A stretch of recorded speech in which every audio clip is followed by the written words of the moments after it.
चूँकि हिंदी माध्यम और इंग्लिश माध्यम का जो परिवेश है, सीबीएसई बोर्ड और हिंदी मीडियम, तो वहाँ पे एक होता है कि बच्चे जब इंग्लिश मीडियम में पढ़ते हैं, तो उनका एटीट्यूड थोड़ी अलग हो जाता है। इंडियन ट्रेडिशन जो कि सबसे रिचेस्ट है पूरे वर्ल्ड में, उसके बारे में उनको बताते हैं। फीस हम लोग मिनिमम रखे हुए हैं, ऐसा नहीं है कि वो ना दे सकें। जी। यहाँ पे और स्कूल्स भी हैं या जो भी पेरेंट्स हैं वो चाहते हैं कि मेरा बच्चा अच्छी शिक्षा प्राप्त। हम अपने यहाँ स्मार्ट क्लासेस स्टार्ट किए हैं। स्मार्ट क्लासेस से बच्चों को कंटेंट दिए जाते हैं, टीचर्स पढ़ाते हैं उसके। मार्शल आर्ट की क्लासेस हम लोग यहाँ पे कराते हैं और बच्चे even within last year ही बच्चे प्राइज भी मिला बच्चों को।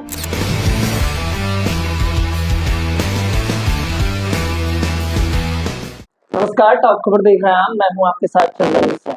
हम इस समय गोरखपुर के गहिरा में मौजूद हैं, सेंट एल्वस स्कूल में, जहां पे हमारे साथ हैं प्रिंसिपल मैम, जिनसे हम बात करेंगे कि स्कूल में किस तरीके की व्यवस्था है, कैसे शिक्षा व्यवस्था, कैसे शिक्षा प्रणाली है और क्या मापदंड है। बहुत बहुत धन्यवाद मैम, आपने जो समय दिया। मैम, जो स्कूल है आपका, चूंकि मैं गोरखपुर से आ रहा था तो देखने को मिला, चूंकि ग्रामीणांचल में आपका ये स्कूल पड़ता है, तो बड़ा ही आपकी जो पार्किंग है और स्कूलों के जो अन्य सुविधाएं हैं देख के तो बड़ी इरिटेटेड और ई क्लास के लिए शिक्षा के क्षेत्र में आप हैं, तो किस तरीके से बेसिक शिक्षा को बच्चों को किस तरीके से आप शिक्षा देते हैं अन्य स्कूलों से हटकर?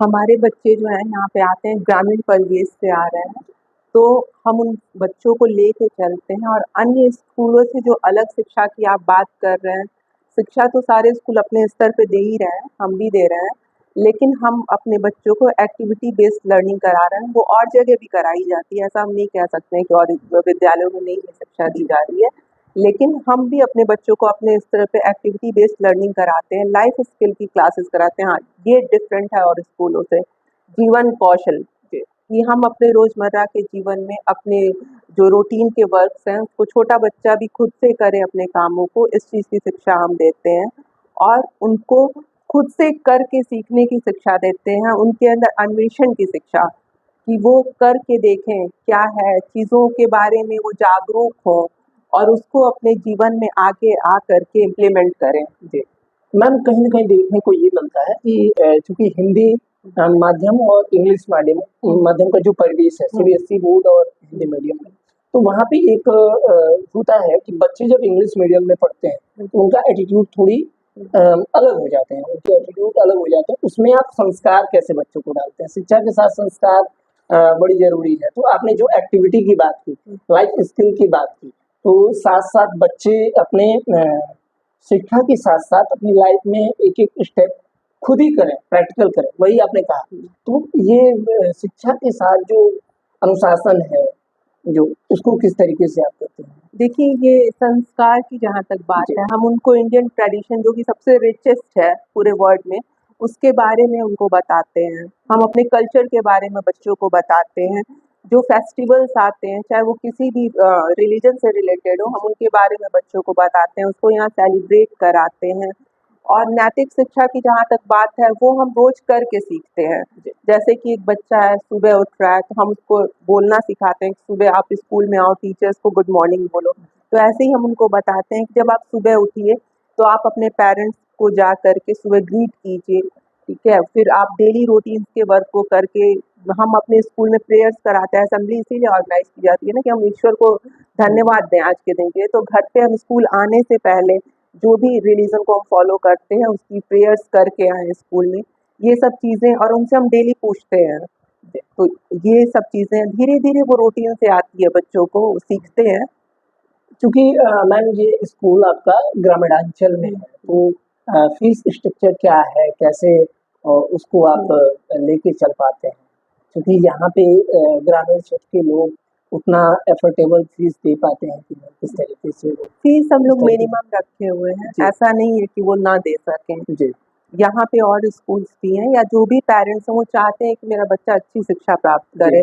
तो फीस की जहाँ तक बात है, हमारा फीस स्ट्रक्चर बहुत ही नॉमिनल है, जो सब लोग अफ़ोर्ड कर सकें। जी। मैम देखें तो इस समय एआई टूल्स हावी हो रहे हैं, स्मार्ट क्लासेस चल रही हैं, तो उस दिशा में आप किस तरीके से अग्रसर हैं? हम अपने यहाँ स्मार्ट क्लासेस स्टार्ट किए हैं। स्मार्ट क्लासेस से बच्चों को कंटेंट दिए जाते हैं, टीचर्स पढ़ाते हैं, उसके बाद जो है स्मार्ट क्लासेस के थ्रू जो कंटेंट है उनको बताया जाता है, समझाया जाता है, होमवर्क्स को वहाँ पे फीड किया जाता है। उसमें जो है ये भी फैसिलिटी है कि जो बच्चे एब्सेंट हैं वहाँ पे जो होमवर्क्स होंगे वो रहेंगे, जो क्लासेस के जो लेक्चर्स होते हैं उनकी रिकॉर्डिंग होती है।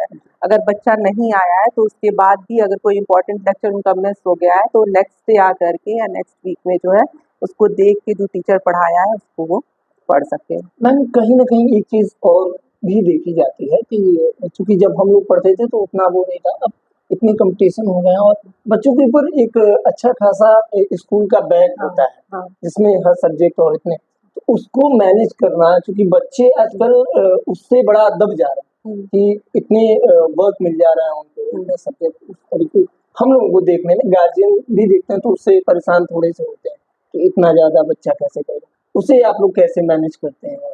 हाँ, ये प्रॉब्लम आजकल है कि बच्चों जी, के ऊपर जो है बैग का बर्डन बहुत ज़्यादा हो जाता है। तो इसके लिए हम लोग क्या किए टाइम टेबल के अकॉर्डिंग जो है सारे स्कूल्स में वो होता है। लेकिन हम लोग ये किए कि जितना अधिक हो सके लर्निंग और राइटिंग दोनों वर्क हम स्कूल में कराएँ जी, बच्चों से। Learning plus writing. हाँ, दोनों। हम पेरेंट्स के ऊपर बर्डन नहीं डालना चाहते हैं। आप यहीं पे पढ़िए, यहीं पे लर्न कीजिए। अ, मैम ये तो हुई फीस स्ट्रक्चर की बात, हुँ, इसकी बात। आगे चल के जब बच्चे को कहीं आगे चल के बात करनी होती है तो एक स्टेज फ़ियर की भी दिक्कत आती है, जहाँ बच्चा फेस करता है। आपने एक्टिविटी की बात जो की, हुँ।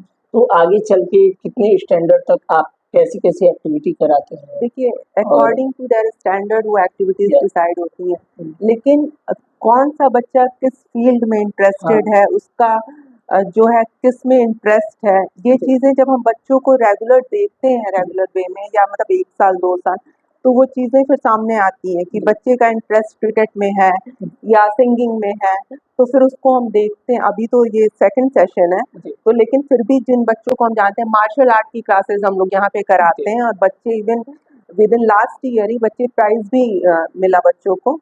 तो उसके लिए हम लोग अलग से मार्शल आर्ट की क्लासेस करा रहे हैं बच्चों को। जिनका इंटरेस्ट है वो उसमें आगे भी जा रहे हैं। आने वाले टाइम में हम उनको भेजने वाले हैं स्टेट लेवल पे खेलने के लिए या डिस्ट्रिक्ट लेवल पे अभी पहले जाएँगे, उसके बाद जो उसमें क्वालीफाई करेंगे वो स्टेट लेवल पे एक जाएँगे। सरकार की एक योजना है कि पढ़ी बेटी बढ़ी बेटी, हुँ। तो उस दिशा में आप बच्चियों को खासकर क्या प्रोत्साहन देंगी? क्या एक्टिविटी अलग से कराएँगी? अप टू क्लास 8 हम लोग ये किए थे कि जब जो भी एडमिशन फीस होगी उसमें कंसेशन कुछ परसेंटेज जो है गर्ल्स हैं उनको दिया गया है जी, गर्ल चाइल्ड के लिए।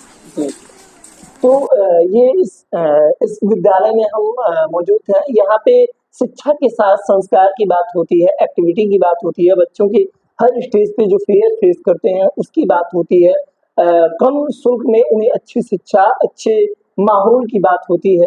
तो आपसे बात करके बड़ा अच्छा लगा और आपका जो ये स्कूल का जितना एनवायरनमेंट है, बड़ा ही अच्छा है और जितना ही मैं देखा हूँ कि जितने स्कूल की जो क्लासेस हैं, जो आपके फैकल्टी के जो रूम है और सारी चीज़ें बड़े अच्छे लगे और आपसे बात करके मुझे बड़ा अच्छा लगा। बहुत-बहुत धन्यवाद।